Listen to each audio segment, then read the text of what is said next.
Bom, imagina a seguinte cena.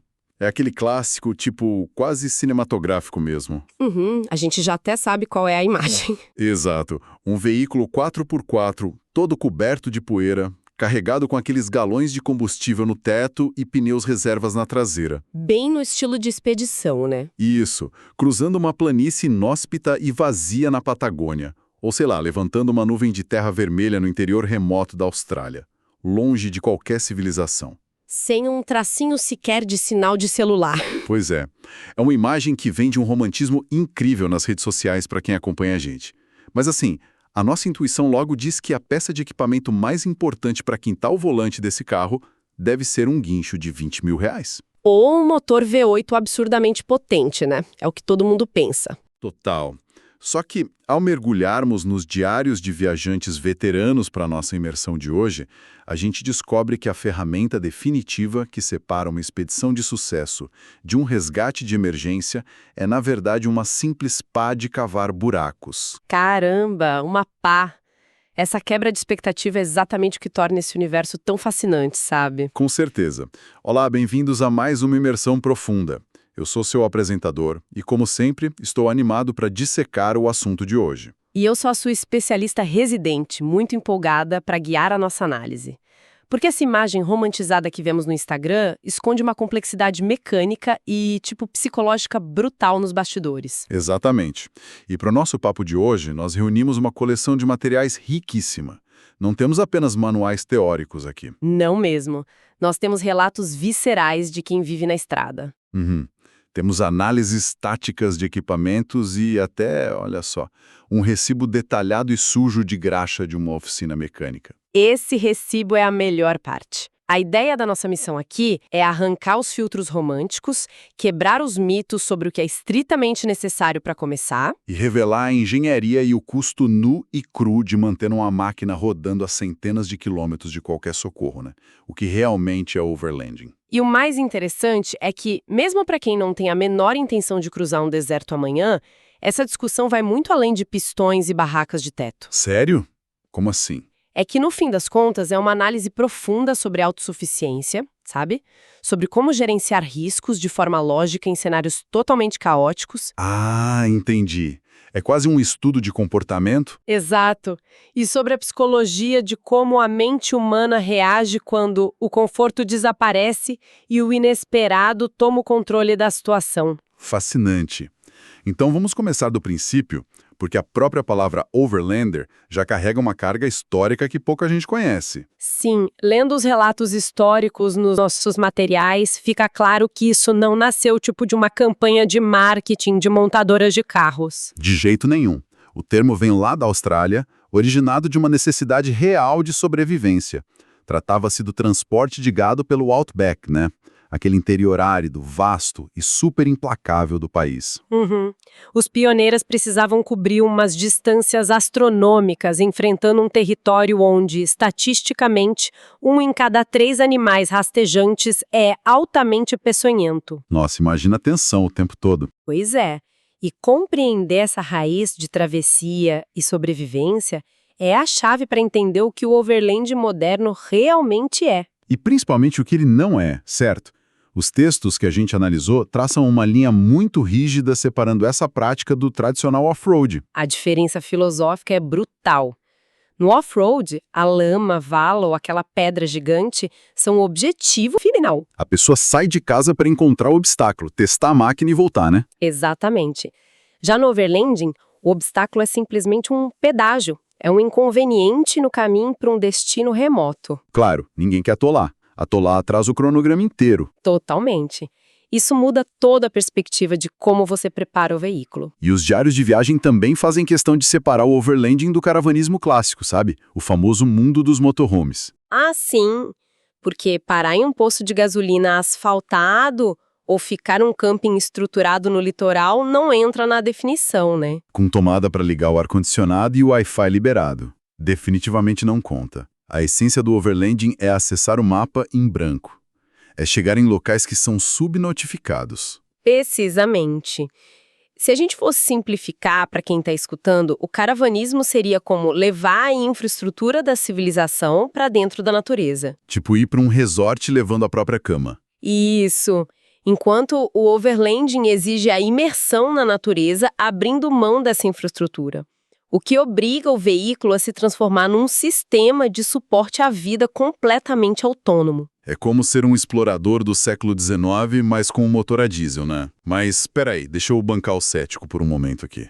Manda. Se a grande essência é a imersão na natureza bruta, na paz e naquele isolamento total, não existe uma hipocrisia gigantesca em fazer isso dirigindo um monstro de 2 toneladas? Movido a diesel e rasgando o silêncio com um motor barulhento. Exatamente. Por que não simplesmente fazer uma trilha a pé, com uma mochila nas costas, então? Olha, essa é uma crítica super comum e, sinceramente, totalmente válida.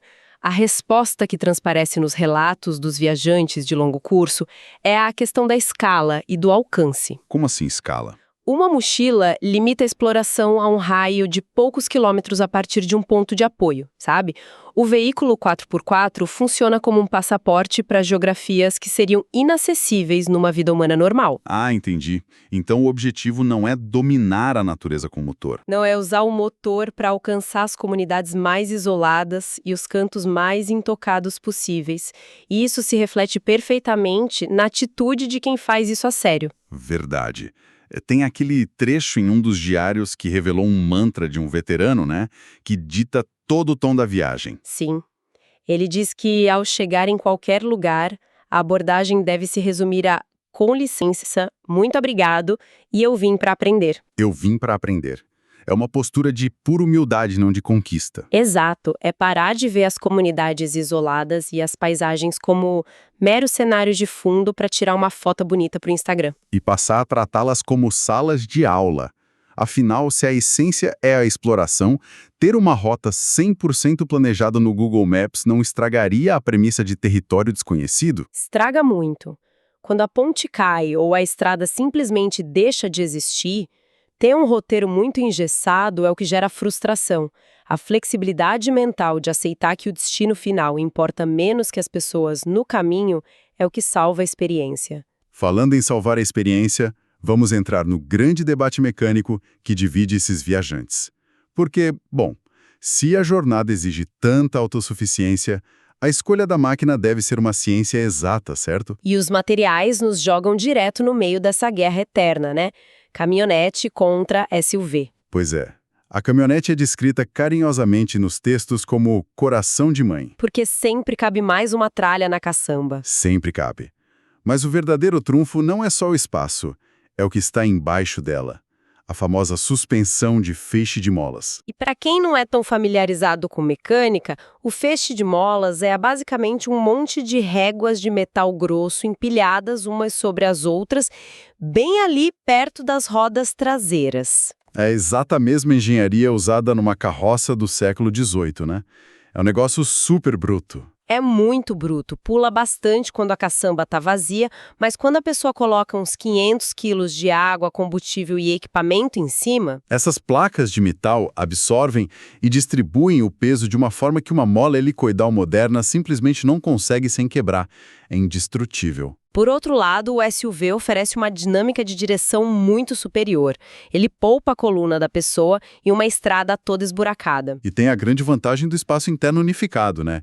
Em uma emergência climática, tipo uma tempestade de areia ou neve intensa, dá para dormir dentro da cabine do SUV. O que é quase impossível na caçamba aberta de uma picape tradicional. Mas o calcanhar de Aquiles do SUV é justamente a suspensão mais macia. Que sofre muito e frequentemente estoura os amortecedores por causa do peso excessivo da expedição, certo? Sofre demais. O que nos leva ao relato mais fascinante de todos os textos que a gente revisou hoje. É a história daquele viajante que precisava escolher entre 2 carros para enfrentar as famosas estradas destruídas do Jalapão. Ah, esse caso é maravilhoso. Ele tinha que escolher entre uma Mitsubishi Pajero Dakar e uma Toyota SW4. E aqui entra o grande paradoxo da coisa. A SW4 é descrita como um sofá sobre rodas. Conforto absoluto, isolamento acústico, uma verdadeira maravilha. A Dakar, por sua vez, é chamada literalmente de pau de arara nos relatos. Bancos duros, suspensão super rígida, onde quem dirige sente cada pedregulho do caminho. E a escolha dele para uma viagem de milhares de quilômetros. A Dakar.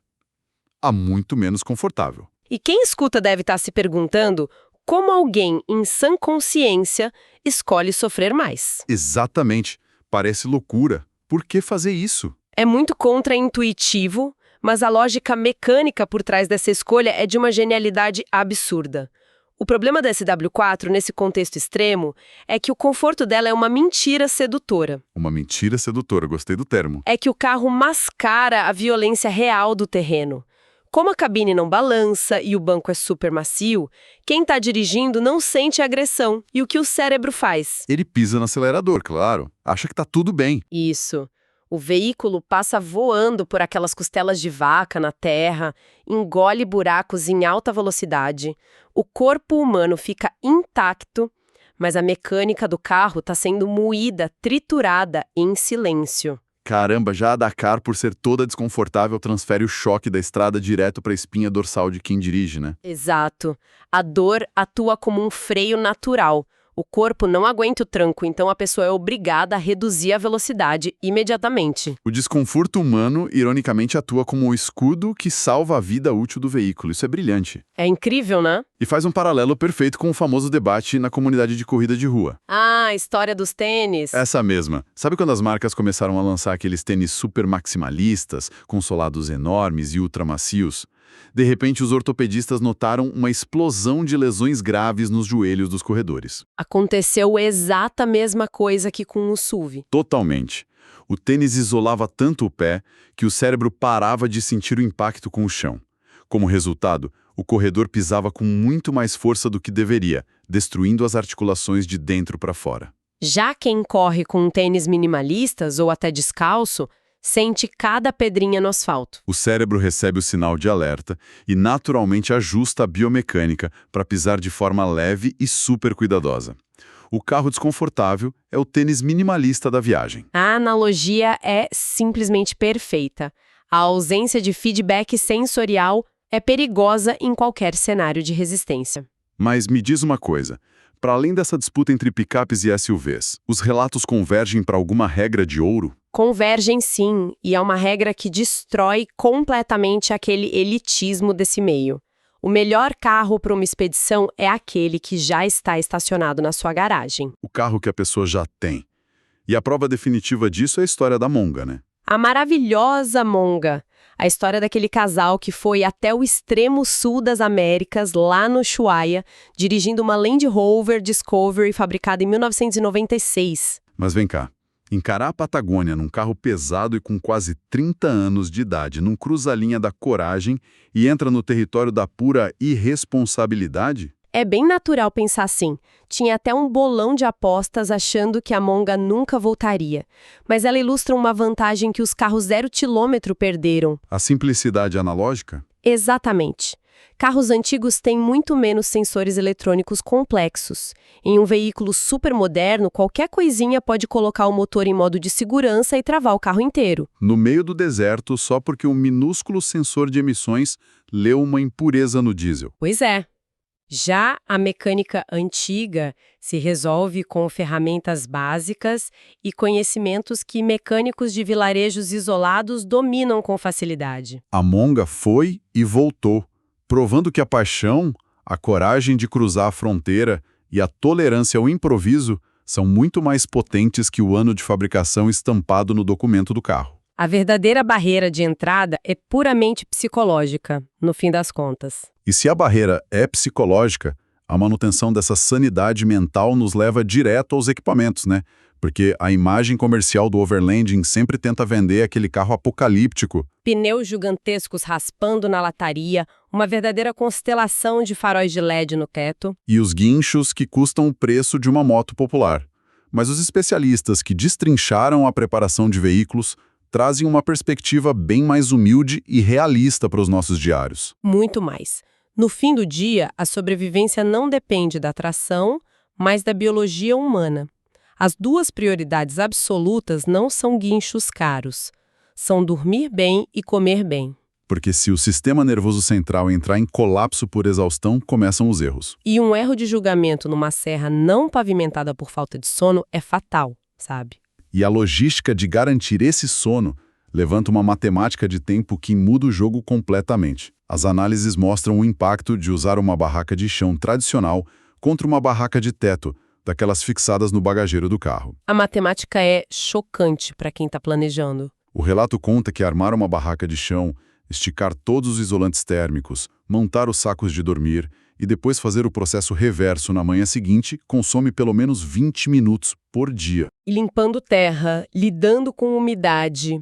E se a expedição dura um mês, são 10 horas perdidas apenas montando e desmontando lona. É um dia inteiro de viagem jogada no lixo, executando um trabalho físico exatamente nos momentos em que o corpo mais precisa de descanso, logo antes de dormir e logo ao acordar. E é aí que o investimento na barraca de teto se justifica plenamente.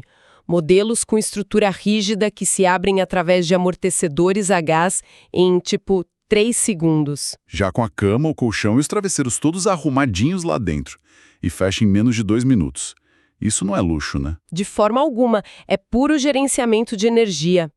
E isso sustenta os 4 pilares inegociáveis do acampamento autônomo. Abrigo, água, comida e proteção contra o frio. Exato. Primeiro, um abrigo que resista a tempestades sem desmontar na sua cabeça. Segundo, armazenamento e filtragem de água potável confiável, que é essencial. Terceiro, um sistema de cocção que não dependa de lenha seca, pois nem sempre vai ter lenha seca no deserto. E o quarto pilar, proteção térmica extrema contra o frio noturno. Mas e se o carro ficar preso? Porque os diários mostram que todo mundo atola uma hora ou outra. Para quem viaja sozinho, sem outro veículo para ajudar, o que dizem as fontes? O kit de resgate recomendado é maravilhosamente analógico. Lembra do tal guincho tecnológico caríssimo? O item número 1 da lista de resgate é simplesmente a pá. A boa e velha pá. Antes de apertar botões, a primeira lei do desatolamento é cavar. Sim, a pá permite limpar a areia ou a lama acumulada debaixo do chassi do veículo. Se o chassi está encostado no chão, as rodas ficam suspensas, girando no ar. E aí nenhum sistema eletrônico de tração do mundo vai fazer o carro andar, né? Nenhum.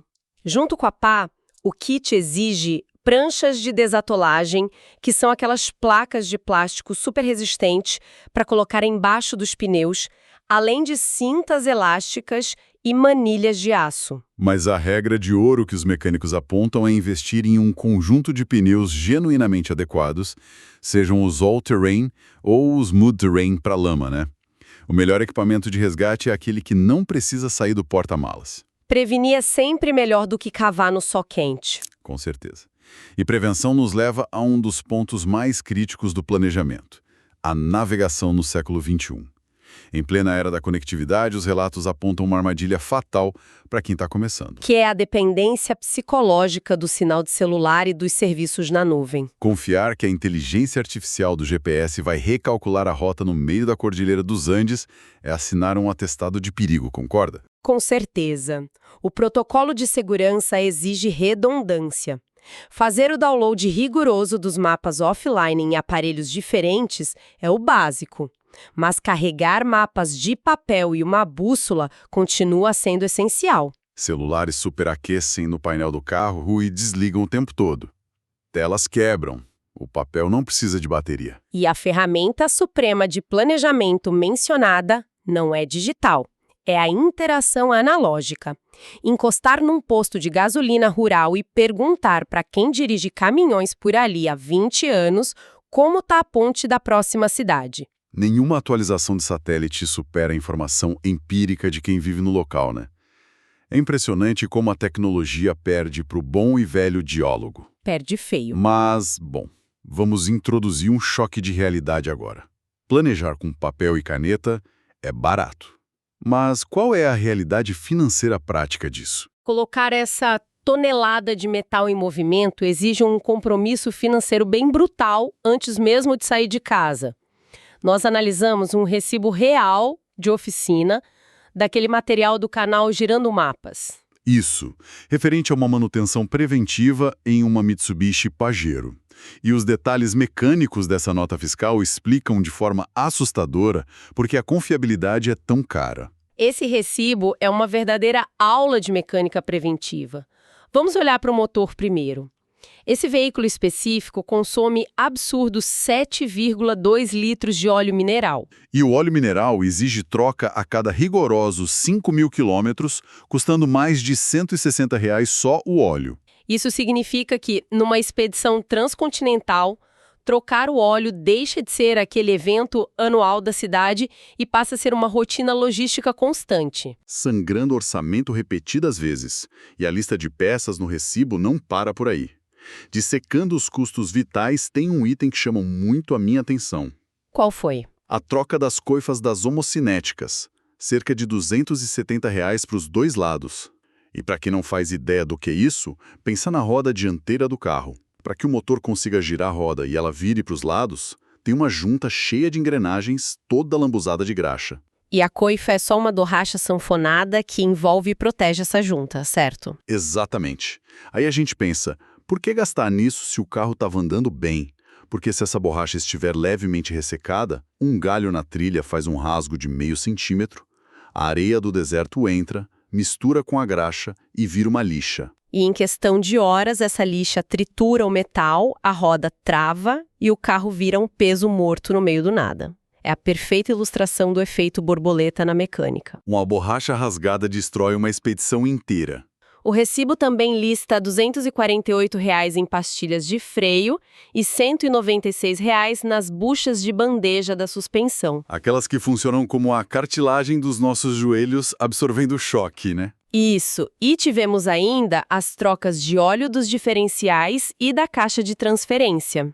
O valor final, apenas em peças, sem incluir um único centavo de mão de obra. R$ 1.602,35. É uma quantia muito pesada para gastar num carro que, teoricamente, estava funcionando perfeitamente bem antes de entrar na oficina. É pesado, mas é aí que a perspectiva do especialista muda tudo.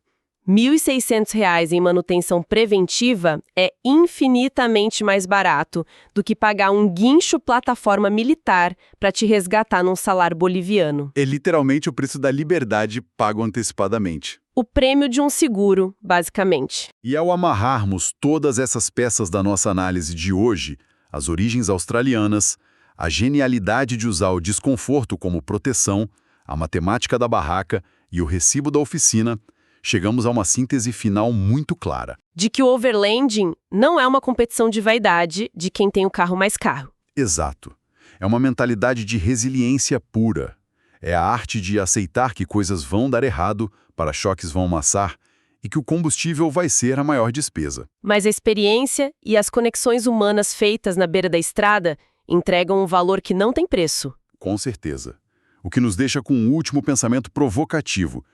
Em um mundo hiperconectado, onde smartphones dizem nossa localização a cada segundo e a inteligência artificial prevê nossos gostos, Talvez a verdadeira essência e o maior luxo do overlanding não seja a paisagem em si. Nossos ancestrais passaram 10.000 anos inventando tecnologias para escapar do desconforto, da fome e do frio. lutamos milênios para construir o asfalto e o ar-condicionado.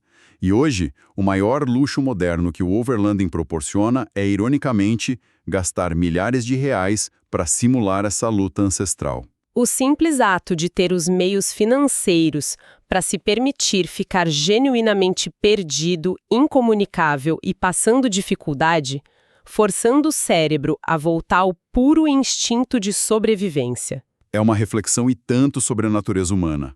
E com esse pensamento na cabeça, encerramos a nossa imersão profunda de hoje. Muito obrigado pela companhia e até a próxima exploração. Até lá, pessoal!